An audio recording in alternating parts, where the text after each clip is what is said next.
Hello friends, आता आपण बघूया लग्नानंतर होईलच प्रेमचा 17 सप्टेंबरचा एपिसोड रिव्ह्यू. कालच्या भागात बघितलं की काव्याचा हात पार्थच्या डोक्याखाली दाबला जातो आणि काव्य तशीच झोपली.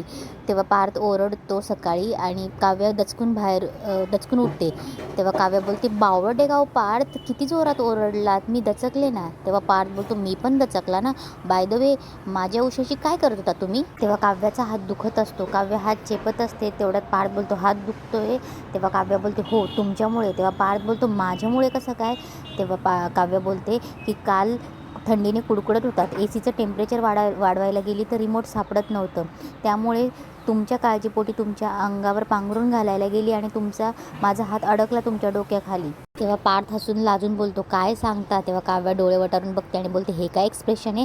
तेव्हा पार्थ एक्सप्रेशन बदलतो आणि बोलतो, काय सांगता, माझ्या डोक्याखाली हात अडकला तुमचा. तेव्हा काव्य बोलते, हो मग. तेव्हा पार्थ खुशीस लड्डू खात असतो आणि बोलतो, काव्याला माझी काळजी वाटली, इस शादी का कुछ ना कुछ तो होगा.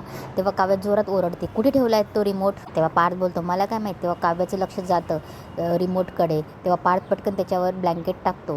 तेव्हा काव्य बोलते, काय हे, आधी स्वतःच्या डोक्याखाली रिमोट घेऊन झोपायचं आणि नंतर रात्री थंडीने कुडकुडत बसायचं, चांगलं का चाललंय की तुमचं. तेव्हा पार्थ परत लाजून बोलतो, ते तर चाललंच आहे की माझं, पण यात माझी काय चूक आहे. तेव्हा काव्य बोलते, तुमचीच चूक आहे ना, तुम्ही एसीचा रिमोट डोक्याखाली घेऊन झोपलात, त्या नादात तुम्ही रात्रभर कुडकुडत होतात, मी तुमच्या अंगावर पांघरून घालायला गेली आणि माझा हात तुमच्या डोक्याखाली अडकला आणि आता तो दुखतोय.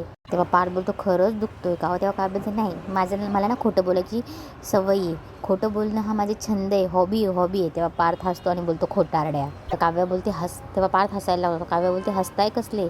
तेव्हा पार्थ पुन्हा शुद्धीवर येतो आणि बोलतो, द्या माझ्याकडे, मी चेपून देतो. तेव्हा काव्य बोलते, काही गरज नाही आहे. तेव्हा काव्य बोलते, असंही तुमच्या चेपण्याने काही फरक पडेल असं वाटत नाही मला. तेव्हा पार्थ बोलतो, एक मिनिट, माझ्या हाताला अंडर एस्टिमेट करू नका माझा हात खूप गुणी आहे, द्या मी चेपून देतो. तेव्हा काव्य बोलते, काही गरज नाही, तुमचे गुणदोष तुमच्याकडे ठेवा, जाऊ द्या मला. तेव्हा पार्थ बोलतो, एक मिनिट, तेव्हा तुम्ही रात्रभर तुम्हाला माझी काळजी वाटली, मी कुडकुडत होतो, मला अंगावर ब्लँकेट दिलं आणि तुमचा हात माझ्या डोक्याखाली अडकला, तर आता मी चेपून देतो. तेव्हा काव्य बोलते, काही गरज नाही. पार्थ बोलतो, ऐका ना. तेव्हा काव्य बोलते, काही गरज नाही आहे. तेव्हा पार्थ ओरडतो, ओ चुप बसा इथे. तेव्हा काव्य बोलते, देशमुख. तेव्हा पार्थ बोलतो, माझ्यामुळे झालं ना तुमच्या हाताला असं, बसा इथे.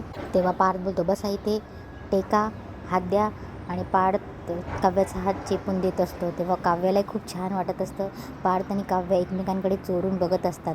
तेव्हा काव्या बघत काव्याच्या डोळ्यावर झोप यायला लागते. काव्यात डोळे लावते तेव्हा तिचं डोकं खाली पडू नये म्हणून पार्थ पटकन तिच्या जवळ सरकतो आणि तिला खांदा देतो डोकं ठेवण्यासाठी. काव्या पार्थच्या खांद्यावर झोपून जाते. इकडे दुसऱ्या दिवशी युग फोनवर बोलत असतो आणि कोणाशी तरी बोलत असतो आणि बोलतो की मला माहिती आहे मी माती खाल्ली आहे आणि तीच माती आता लेटरच्या रूपात माझ्या घरी आली.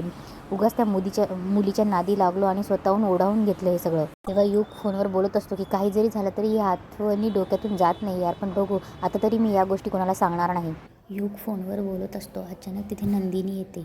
युग थोडा गोंधळतो आणि नंदिनीशी कम्फर्टेबल होण्याचा प्रयत्न करतो आणि तिला वेगवेगळे प्रश्न विचारतो, काय बनवलंस वहिनी नाश्त्याला, असं तसं. तेव्हा नंदिनी युगशी बोलत असते, विषयाला बगल देऊन जाऊ नकोस. तेव्हा युग बोलतो, अगं काय बोलतेस वहिनी. तिथेच रम्या साफसफाई करत असते आणि रम्या त्यांचं बोलणं ऐकत असते. तेव्हा युग बोलतो, अगं वहिनी मी फक्त ब्रेकफास्टबद्दलच बोललो आहे. तेव्हा नंदिनी बोलते, ते माहिती आहे मला, पण मी कशाबद्दल बोलते हे चांगलंच माहिती आहे तुला. तेव्हा नंदिनी बोलते, आत्ताच तुला मी फोनवर बोलताना ऐकलं आहे की आत्ता तरी ही गोष्ट मी कोणाला सांगणार नाही. रम्या पटकन शॉक होते आणि रम्या गुपचूप लपून त्यांचं बोलणं ऐकायला लागते. तेव्हा नंदिनी बोलते, हे बघ खरं खरं सांग, काय लपवतोयस तू. तेव्हा युग बोलतो, अगं नाही वहिनी. तेव्हा युग काहीतरी उडवाउडवीचे उत्तर देऊन मोकळा होतो नंदिनीला. तेव्हा नंदिनी बोलते, नक्की. तेव्हा युग बोलतो, वहिनी पुन्हा पुन्हा तेच प्रश्न विचारतेस तू मला, का असं करतेस, जाऊ का मी प्लीज.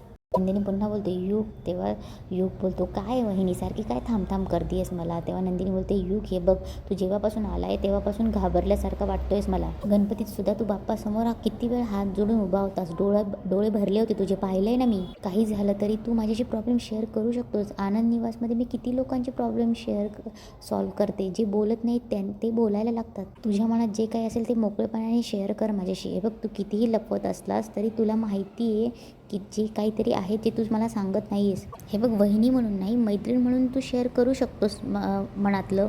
युग चिडून बोलतो की तुला एकदा सांगितलं कळत नाही का, काय सारखं सांगायला लावतेस. तेव्हा नंदिनी बोलते, अरे तुझ्या काळजीपोटी. तेव्हा युग चिडून ओरडतो की कशाला करतेस काळजी, मी काय लहान आहे का. इकडे रम्या बोलते, क्या बात आहे, युग नंदिनीवर ओरडतोय, सुनव युला युग, चांगलंच सुनव. प्रत्येकाला शहाणपणा शिकवायचा मजाच घेतलाय नाही.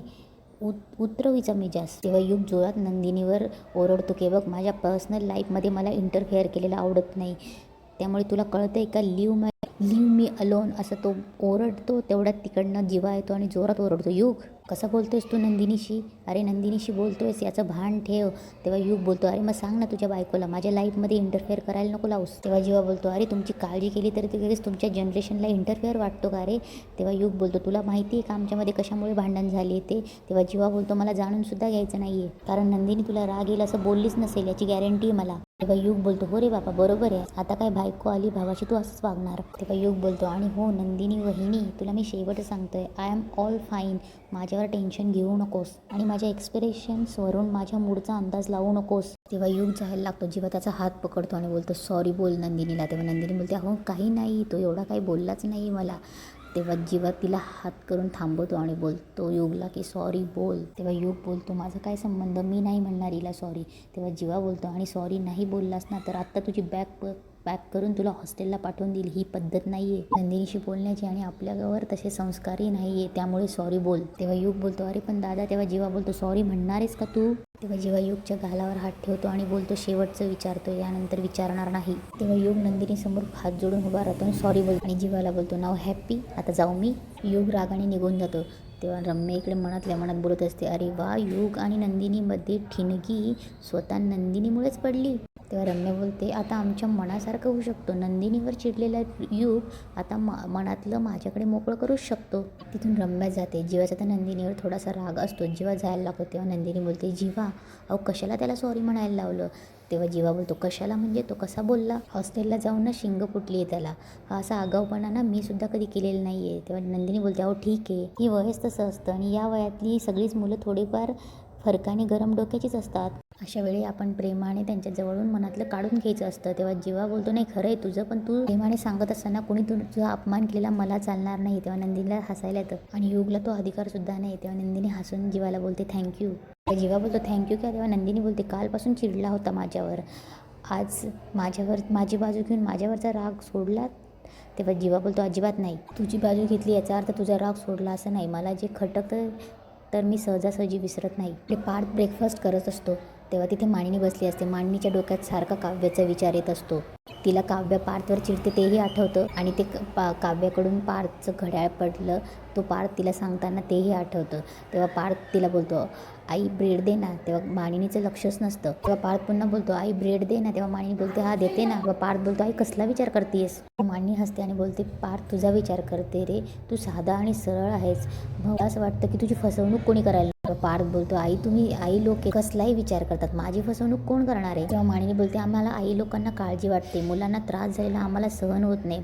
पार्थ आधीच, अरे तू खूप सहन केलंयस. पार्थ बोलतो, आता खुश आहे ग आई पण, आणि खुश नसलो ना तरी काव्याला पाहिलं ना. पार्थ त्याच्या आईला बोलतो की काव्याला पाहिलं ना तर माझ्या ओठांवर 70 mm एवढी स्माईल येते. तेव्हा मानिनी पार्थला विचारत असते की पार्थ तुझं कसं चाललंय काव्याशी, म्हणजे सगळ्यांसमोर तर नीटच आहे पण बेडरूममध्ये काव्या सतत भांडत असते ना तुझ्याशी. इकडे युगला वाटत असतं की खूपच चिडून बोललो मी नंदिनी वहिनीशी. जेव्हा दादा बोलत होता तसं मी नीट बोललोही असतो, पण ती आत खूप खोलवर शिरली असती तर माझीच वाट लागली असती. तेव्हा रम्या मुद्दाम युगच्या खोलीत येते आणि लादी पुसायची म्हणून कारणं सांगते. तेव्हा रम्या मुद्दाम युगकडे जाते आणि बोलते, नंदिनीला सॉरी म्हणावंच लागलं ना. तेव्हा युग चिडतो. तेव्हा रम्या बोलते, ए नाही म्हणजे मी तुला जेव्हा काहीतरी म्हणत होता ना तेव्हा माझ्या कानावर पडलं. तेव्हा रम्या त्याचे कान भरत असते, मला फक्त इतकंच म्हणायचं होतं, तू इतक्या वर्षांनी हॉस्टेलवरून आलायस तरी तुला कशी वागणूक मिळते. तेव्हा युग बोलतो, त्याच्याशी तुला काय करायचं आहे ग, तुझं काम कर, निघ इथून. तेव्हा रम्या बोलते, ठीक आहे, मी लहानपणापासून तुझा बॉन्ड बघत मोठी झाली तुझा आणि जीवाचा, म्हणून, नाहीतर मला काय गरज आहे जीवा सतत तुझ्यासाठी मामाशी भांडायचा आणि तुझी बाजू घ्यायचा. पण आता बायको आल्यावर बघ ना कसा वागतोय तुझ्याशी. इकडे पार्थ मानिनीची मज्जाक घेत असतो, सासू मूड ऑन झाला. तेव्हा पार्थ हसतो आणि बोलतो, अगं तुझी सासू माझी आजी काय म्हणायची माहिती आहे ना, ज्या नवरा बायकोंमध्ये भांडणं झाली नाही ते नवरा बायकोच नाही. आमचं सुद्धा तसंच आहे आई, तू खूप विचार करते. तेवढ्या मागून काव्य येते. तेव्हा पार्थ बोलतो, काय कलेक्टर मॅडम कुठे निघाला दौरा. तेव्हा काव्य बोलते, म्हटलं जावं जरा बाहेर, बघावे शहराची हाल हवाल. तेव्हा पार्थ बोलतो, शहराची हाल हवाल बघण्यासाठी तुम्हाला एक रथ लागेल, रथ रूपी माझी गाडी आहेच, मी तुमचा सारथी म्हणून ड्रायव्हर बनून येतो, चला. तेव्हा काव्या बोलते नाही नको. तेव्हा पार्थ बोलतो अहो चला ना, मस्त किशोर कुमार यांची गाणी ऐकत जाऊया. पावसामध्ये किशोर कुमारांची गाणी ऐकणे म्हणजे खूपच मजा आहे, चला. तेव्हा काव्या बोलते नाही नको. तेव्हा काव्या बोलते नको म्हटले ना, मी क्लासला जातच नाही आहे ना. तेव्हा पार्थ बोलतो मग बरंच आहे, तुम्ही जिथे जात असाल तिथे जाऊ, चला. हे मानिनी बघत असते. तेव्हा काव्या मनात बोलते की आता कसं सांगू यांना, यांचंच घड्याळ दुरुस्त करायला जायचं आहे मला. आता यांच्याच बरोबर गेली तर यांना सरप्राईज कसं देणार. तेव्हा पार्थ बोलतो झाला आपला विचार करून झाला, आता आपल्याला जायचं आहे ना. तेव्हा काव्या बोलते नाही मी जाते.